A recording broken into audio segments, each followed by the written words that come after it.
సాక్షిని. Praise the lord. అనేక మార్లు నేను ప్రార్థన చేయను, ప్రత్యేకించి ప్రార్థన చేయను, మాట్లాడుకుంటూ వెళ్తూ ఉంటాను, మనసులో తలంచుకుంటూ ఉంటాను. వ్యక్తిగతంగా నా ఉద్దేశపూర్వకంగా ఒక మనిషికి హాని చేయాలని నేను ఎవరి గురించి అనుకోలేదు, నాకు ఆశ లేదు. దేవుడికి స్తోత్రం.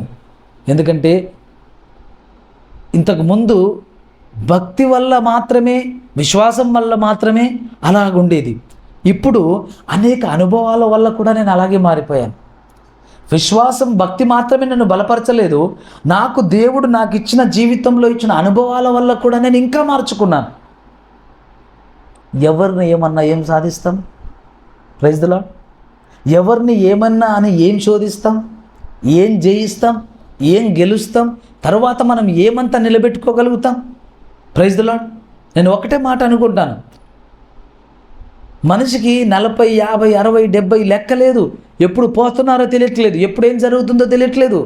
గడియలో చాలా అంతే, గడియ అంతే. మోకాలు ఆపరేషన్ చేసుకుందామని హాస్పిటల్కి వెళ్ళాడు డాక్టర్ దగ్గరికి. ఆయన మోకాలు ఆపరేషన్ చేద్దామని అన్ని పరీక్షలు చేసి, అన్ని టెస్టులు చేసి అంతా బాగుందనుకొని మోకాలు ఆపరేషన్ చేద్దామని కాలంతా కోసి మత్తులో ఉంచి తెరిసిన తర్వాత సడన్గా గుండె పట్టేసింది, కార్డియాక్ అరెస్ట్ అయిపోయింది. పక్కన 3 డాక్టర్లు ఉండి కూడా ఏం చేయలేని విధంగా గుండె పట్టేసింది. గుండెని కొట్టినా కదలదు, ఒత్తినా కదలదు, అయిపోయింది. ఏంటంటే మేము ఆపరేషన్ మధ్యలో ఉన్నాం, అప్పుడే అనుకోకుండా స్ట్రోక్ వచ్చేసింది, కార్డియాక్ అరెస్ట్ అయింది, చనిపోయాడు మీ తండ్రి, మీ భర్త, ఇలా న్యూస్. ఏం చేయాలి? ఎక్కడ మనకు గ్యారంటీ ఉంది? ఎక్కడ మనం శాశ్వతం ఉంటాం? ఎవరు మనకు హామీ ఇస్తారు? ఎవరు మన పక్షాన్ని నిలబడతారు? ఎవరు నువ్వు పర్ఫెక్ట్ అని చెప్పగలరు? ఎవరు నువ్వు బాగున్నావని చెప్పగలరు? ఎవరు నువ్వు 10 కాలాలు ఉంటావని చెప్పగలరు? ఎవరు మనకు ధైర్యం, ఎవరు మనకు బలం, ఎవరు మనకు బ్యాక్గ్రౌండ్గా మనకు మన వెనుకుండి మనల్ని ముందుకు నడిపించగలిగింది ఎవరు? మనుషులు ఉన్నారా? సంస్థలు ఉన్నాయా? కుటుంబం ఉందా? ఎవరైనా చూడగలరా? ఎవరైనా చేయగలరా? అంటే దేవుని సంగమా, ఒక్కటే ఒక్క మాట నేను మీకు ప్రభు పక్షంగా పలకగలను, నా దేవుడు తప్ప నాకు ఎవరూ లేరు. ఆమేన్. నీకు దేవుడు తప్ప నీకు ఎవరూ లేరు. ఆయన నీకు తోడుంటే ఒక కుటుంబాన్ని ఇవ్వగలడు. ఆయన నీకు తోడుంటే నీకు మంచి భార్యని ఇవ్వగలడు. ఆయన నీకు తోడుంటే మంచి భర్తని ఇవ్వగలడు. ఆయన నీకు తోడుంటే మంచి సంఘం ఇవ్వగలడు. ఆయన నీకు తోడుంటే నీకున్న ప్రతికూల వాతావరణమును అనుకూలముగా మార్చగలడు. ఆయన నీకు తోడుంటే నీ శత్రువులను మిత్రులుగా చేయగలడు. ఆయన నీకు తోడుంటే ఆ శత్రువుల ఎదుట నీకు అద్భుతమైన ఆహారం సమృద్ధిగా ఇవ్వగలడు. ఆయన నీకు తోడుంటే మండుటు ఎండలలో చల్లటి వెన్నెలను నీకు కలగజేయగలడు. ఆయన నీకు తోడుంటే కరువులో 100 రెట్ల పంట సమృద్ధి నీకు ఇవ్వగలడు. అందుకే అన్ని ఊటలు నీ అందే కలవు ప్రభువా. ఆమేన్. నా కుటుంబం చల్లగా ఉండాలా? నీ ఊటలోనే ఉంది. నా భార్య బాగుండాలా? నీ ఊటలోనే ఉంది. నా బిడ్డలు ప్రయోజకులు కావాలా? నీ ఊటలోనే ఉంది. నేను వేరే ఊట దగ్గరికి వెళ్ళలేను. ఆహారమైన నీ ఊటలోనే, అమృతమైన నీ ఊటలోనే, ఆరోగ్యమైన నీ ఊటలోనే, సకల విధములు, సకల ఆశీర్వాదములు ఆయన ఊటలోనే. Praise the Lord. సకల ఆశీర్వాదములకు కారణభూతుడు. Amen. Praise the Lord. Abraham దీవించబడ్డప్పుడు, దీవించబడినప్పుడు అబ్రహాము ఏ నేలైతే తీసుకున్నాడో ఆ నేల పచ్చగా లేదు. లోతు పచ్చగా ఉన్న నేలను ఎన్నుకున్నాడు. అబ్రహాం ఎంత గొప్ప మనసు గలవాడండి, ఎంత పెద్ద మనసు గలవాడు. నాన్న ఏం కావాలి నీకు? ఎటువైపు చూస్తావు? ఏ వైపు తీసుకో, నువ్వే సెలెక్ట్ చేసుకో. పెద్ద ఆయన ఫస్ట్ సెలెక్ట్ చేసుకోవాలా, చిన్న ఆయన సెలెక్ట్ చేసుకోవాలా? కదా, పెద్ద ఆయన ఏదో ఒకటి అనుకొని ఏదో ఒకటి మనకి, అలా కాదు నాన్న నీకేది కావాలో చెప్పు, తీసుకోను. పచ్చగున్న ప్రాంతం అంతా బాగుంది అనుకున్నాడు లోతు. మరి పెద్ద ఆయనకు అన్యాయం జరుగుతుంది, ఆయన ఏదో అవకాశం ఇచ్చాడు, నేను అట్లా తీసుకుంటే కరెక్ట్ కాదు అనే జ్ఞానం ఏమైనా లోతుకుందా? లేదు. పచ్చగా ఉంది కదా, అది నాకు కావాలన్నాడు, తీసుకో. ఇటువైపు చూస్తే పచ్చగా ఏం లేదు.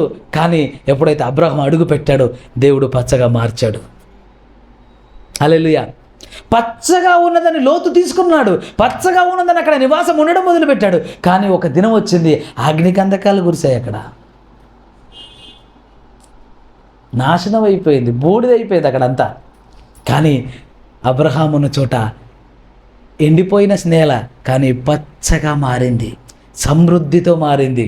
గాడిదలు విస్తరించాయి, గుర్రాలు విస్తరించాయి, గొర్రెలు విస్తరించాయి, ఒంటెలు విస్తరించాయి. వారికి ఏవైతే జీవాలు ఉన్నాయో అవన్నీ విస్తరించాయి. పనివాళ్ళు, సమృద్ధి, అన్ని విషయాల్లో అబ్రహాం దీవించబడ్డాడు. అబ్రహాముకు దేవుడు తోడై ఉన్నాడు. ఆమేన్, హల్లెలూయా. సంతాన విషయంలో దీవించబడ్డాడు. ఇక్కడ అక్కడ కాదు. అయితే అబ్రహాము ప్రేమించేవాడు, అబ్రహాము క్షమించేవాడు. దేవుని సంగమా, ఇక్కడ ప్రభు అంటున్నాడు, నేను మీకు మాదిరి అయి ఉన్నాను. వేరే ఎవరో కాదు, వేరే ఏదో కాదు, నేను మీకు మాదిరి. నాలాగా జీవించాలి మీరు. ఆమెన్ చెప్పండి. Amen, amen. క్షమించాలని. ఎవరిని క్షమించాలి? నీకన్నా చిన్నోళ్ళని కాదు, నీకన్నా పెద్దోళ్ళని కాదు. నీ గుండెల్లో గుండు సూదులు గుచ్చి బాగుందా, నొప్పి వస్తుందా, వాళ్ళని క్షమించాలి. ప్రైజ్లా. ఎవరిని క్షమించాలి? నీకన్నా చిన్నోళ్ళని, నీకన్నా పెద్దోళ్ళని, ఏదో మంచి అది కాదు క్షమాపణ. నీకు మేకులు దించుతుంటారు, నీ కింద నీళ్లు తీస్తుంటారు. వాళ్ళను క్షమించాలి. యేసయ్య వాళ్ళని క్షమించాడు. ఇక్కడ మేకులు కొట్టి నొప్పిగా ఉందా, మరి మార్చుకోమంటే మార్చుకున్నావా అని హేళన చేస్తూ, పిడిగుద్దులు గుద్దుతూ, కొరడాలతో కొడుతూ, మేకులు చేతులలో వేస్తుంటే, కాళ్ళల్లో మేకులు వేస్తుంటే ఎవరిని క్షమించాడు యేసయ్య? చెప్పాలి, నాకు జవాబు చెప్పాలి. ఎవరిని క్షమించాడు యేసయ్య? కొడుతున్న వాళ్ళని క్షమించాడు, మేకులు కొట్టిన వాళ్ళని క్షమించాడు, పిడిగుద్దులు గుద్దిన వాళ్ళని క్షమించాడు, అవమానించిన వాళ్ళని, ఉమిసిన వాళ్ళని తండ్రి వీరేమి చేయుచున్నారో వీరు ఎరగరు, వీరిని క్షమించు. యేసయ్య మనకు మాదిరి. ఆమేన్. నేను తప్పు చేశాననుకో, నువ్వు మాటలను పడతాను, కానీ నేను ఏ తప్పు చేయకుండా అంటే ఎందుకు పడాలి? పడాలి. ఎందుకంటే నీ యజమానుడు పడ్డాడు. Praise the lord. నువ్వు ఎవరైతే నా దేవుడు అంటున్నావో ఆయన అలాగే పడ్డాడు, ఆయన అలాగే భరించాడు, ఆయన అలాగే ఓర్చుకున్నాడు. భరించిన, ఓర్చుకున్న, తగ్గించుకున్న, పడిన ఆయనే చివరకు తలగా ఎంచబడ్డాడు. హల్లెలూయా. 7వ వచనం, 2వ అధ్యాయం 7వ వచనం. నాన్న, విశ్వసించుచున్న మీకు ఆయన అమూల్యమైన వాడు. విశ్వసింపని వానికైతే ఆమేన్. ఏమైందట? ఏ రాయినైతే నిషేధించారో అదే రాయి ఏమైంది? మూలకు తలరాయి ఆయను. ఆమేన్.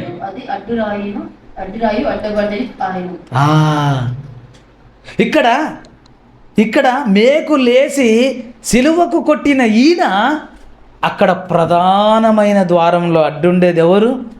ఈయనే. మూలకు తలరాయి అయ్యాడు ఈయనే, అడ్డురాయి అయ్యాడు ఈయనే. ఎక్కడ అడ్డురాయి అంటే తండ్రి గుమ్మములలో మనం అడుగు పెట్టాలంటే అడ్డుండేది ఎవరో తెలుసా? ఎస్. ఇక్కడి నుంచి మనల్ని దూతలు పట్టుకెళ్తారేమో, కానీ అక్కడ గుమ్మం దగ్గర ఎదురుండి ఎవరు స్వీకరిస్తారో తెలుసా మనల్ని? యేసయ్య. అక్రమము చేయవారులారా నా ఎదురు నుండి తొలగిపోండి అంటాడా? నా కుమారుడా రా, లోకం పుట్టినది మొదలుకొని నీ కొరకు సిద్ధపరిచినది ఆనందించు, రా, నా సంతోషంలో పాలు పొందు రా అంటాడా? లేదంటే అక్రమము చేయవారులారా నా ఎదురు నుండి తొలగిపోండి అంటాడా? Praise the lord. ఏం బతికామన్నది కాదమ్మా. దయచేసి వినండి తల్లులారా, మీరు జాగ్రత్తగా వినండి.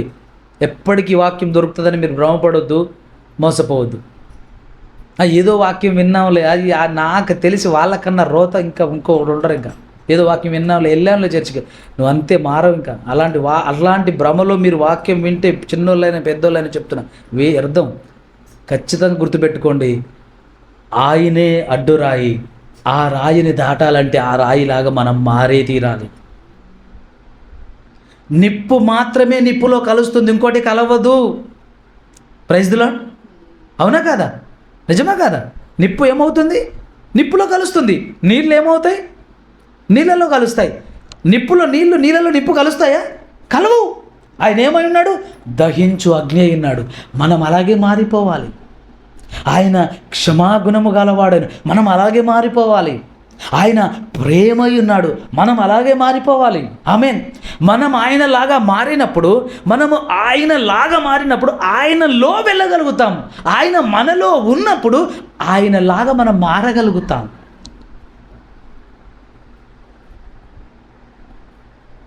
ప్లీజ్ జాగ్రత్తగా గుర్తుపెట్టుకోండి మాటలు. వెరీ సీరియస్, చాలా నిశ్చయమైన నిష్టమైనటువంటి సందేశం ఇది. క్రీస్తులాగా జీవించడమే క్రైస్తవం. క్రైస్తవం మతమా మార్గమా అంటే జీవన విధానం. క్రీస్తు నా కొరకు విడిచిపెట్టిన విధానం. ఎట్లా నువ్వు జీవించాలి? క్రైస్తవులు అంటే ఎలా? క్రీస్తులాగా బ్రతికితే క్రైస్తవుడు. క్రీస్తుని అనుసరించి వెంబడించి. Yes, praise the lord. ఆదికాండము 45వ అధ్యాయం. ఆదికాండము 45వ అధ్యాయము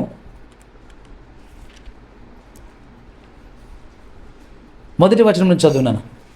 అప్పుడు యోసేపు తన యుద్ధ నిలిచిన వారందరి ఎదుట తాను అణుచుకొనజాలక నా ఎద్ద నుండి ప్రతి మనిషిని వెలుపలికి పంపి వేడని బిగ్గరగా చెప్పాను. యోసేపు తన సహోదరులకు తాను తెలియజేసుకున్నప్పుడు ఎవరినూ అతని యుద్ధ నిలిచి ఉండలేదు. అతడు ఎలుగెత్తి ఏడవగా ఐగుప్తులను ఫరో ఇంటి వారిని వినిరి. అప్పుడు యోసేపు, నేను యోసేపును, నా తండ్రి ఇంకా బ్రతికి ఉన్నాడా అని అడిగినప్పుడు అతని సహోదరులు అతని సముఖమందు తొందరపడి అతనికి ఉత్తరం ఇయ్యలేకపోయి. అంతటా యోసేపు, నా దగ్గరికి రండని తన సహోదరులతో చెప్పినప్పుడు వారు అతని దగ్గరికి వచ్చింది. అప్పుడు అతడు ఐగుప్తులకు వెళ్ళినట్లు, మీరు అమ్మి వేసిన మీ సహోదరైన యోసేపును నేనే, అయినను నేను ఇక్కడికి వచ్చినట్లు మీరు నన్ను అమ్మి వేసినందుకు దుఃఖపడకుడి, అది మీకు సంతాపం పుట్టనీయకుడి, ప్రాణరక్షణ కొరకు దేవుడు మీకు ముందుగా నన్ను పంపించెను. 2 సంవత్సరం నుండి కరువు దేశంలో ఉన్నది. ఎంత పెద్ద మనసు యోసేపు చెప్పండి. నా కళ్ళల్లో నీళ్ళు వస్తున్నాయా చదువుతుంటే? ఎంత పెద్ద మనసు యోసేపుది. అందరిలో చిన్నోడు. అందరూ కలిసి హేళన చేశారు, అందరూ కలిసి ఎగతాళి చేశారు, అందరూ కలిసి చంప చూశారు. చెట్ట చివరిగా అమ్మి వేశారు. నిజంగా ఏ కోశాన మనిషన్నవాడు యోసేపులో బతికితే, ఈ యుగ సంబంధమైన మనిషి అన్నవాడు యోసేపులో బ్రతికితే, ఈ అన్నలందరినీ జీవిత ఖైదు చేయాలి, లోపలేయాలి. కనీసం ఒక 5-10 సంవత్సరాల లోపలేయండి. 2-3 రోజులకు ఒకసారి పూట భోజనం పెట్టండి. వీళ్ళు అలాంటి దానికే అదుకులు. వీళ్ళకు కష్టం ఏంటో తెలవాలి, బాధ ఏంటో తెలవాలి, బానిసత్వం ఏంటో తెలవాలి. నన్ను నమ్మింది వీళ్ళే అని కనీసం కొంచెమన్నా పగ తీర్చుకోవాలి. మనిషి అన్నటువంటి వ్యక్తి ఈ లోక సంబంధమైన యుగ సంబంధమైన వాడు యోసేపులో బ్రతికితే. కానీ నేను నమ్ముతాను, యోసేపు ఎలాంటి వాడంటే క్రీస్తు ఆత్మ కలవాడు. ఆమేన్, హల్లెలూయా. అందుకే యోసేపు గురించి దేవుని ఆత్మ కలవాడు అని సాక్ష్యం ఉంది. యోసేపుకు దేవుడు తోడయ్యుండెను అని రాయబడింది. దేవుడు ఆత్మ గలవాడు. అందుకే దేవుని మనసు ఎరిగిన వాడిగా, దేవుని మనసు కలిగిన వాడిగా కనీసం అంటున్నాడు, మీరు నన్ను బానిసగా అమ్మేశారని కూడా మీరు చింతించకండి, మీరు దుఃఖపడొద్దు. ఈయన ఏడుస్తున్నాడు. ప్రైజ్ ది లార్డ్, హల్లెలూయా. ఎంత పెద్ద మనసు యోసేపుది. మనం బతుకు మొత్తంలో యోసేపులాగా బతకగలుగుతామా? 1 సంవత్సరం బతకగలుగుతామా? అవుతుందా? పాసిబుల్ అవుతుందా? బతకగలిగితే చాలు మనకు. దేవుడికి స్తోత్రం. నిర్మోహమాటంగా, కఠోరంగా, రాక్షస గుణంతో నవ్వుకున్నారు, ఆడుకున్నారు. ఏమైతాయిరా నీ కళలు? ఏమైతే నీ కళలు? అరే చంపుదాం వీని చంపితే కళలు ఏమైతే చూద్దాం. అదొక ప్లాన్. బావిలో పడేద్దాం, అదొక ప్లాన్. ఎవడికో బానిసగా అమ్మేశారు, అదొకటి.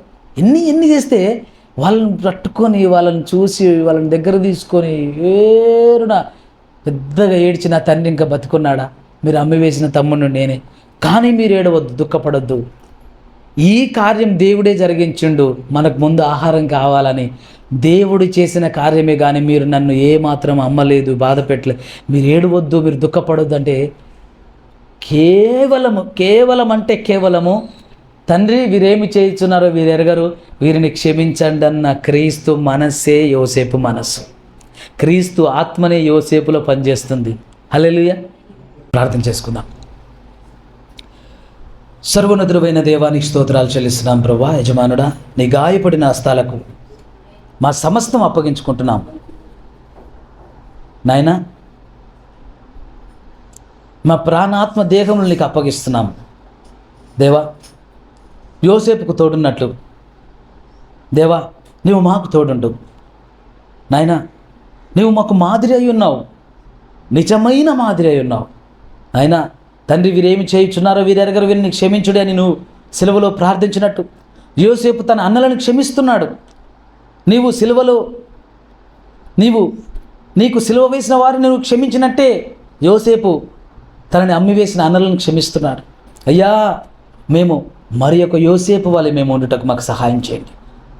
మా యజమానుడా, మమ్మలను మరి ఒక యోసేపు వలె మార్చండి, మరి ఒక యేసయ్య వలె మార్చండి. మా హృదయాల్లో మీరు ఉండండి, మమ్మల్ని పరిపూర్ణతలోనికి మమ్మల్ని తీసుకుని ఉండండి. నీ గాయపడిన స్థలకు సమస్తం అప్పగించుకుంటూ మమ్మల్ని మార్చువాడవు, మమ్మలను నీ రూపంలోనికి, నీ స్వారూప్యంలోని, నీ పోలికలోనికి మార్చువాడవు నీవే అని నమ్ముతూ, ఒప్పుకుంటూ, ప్రకటిస్తూ యేసుక్రీస్తు నామములో ఈ ప్రార్థన అడుగుచున్నాము తండ్రి. ఆమేన్, ఆమేన్, ఆమేన్.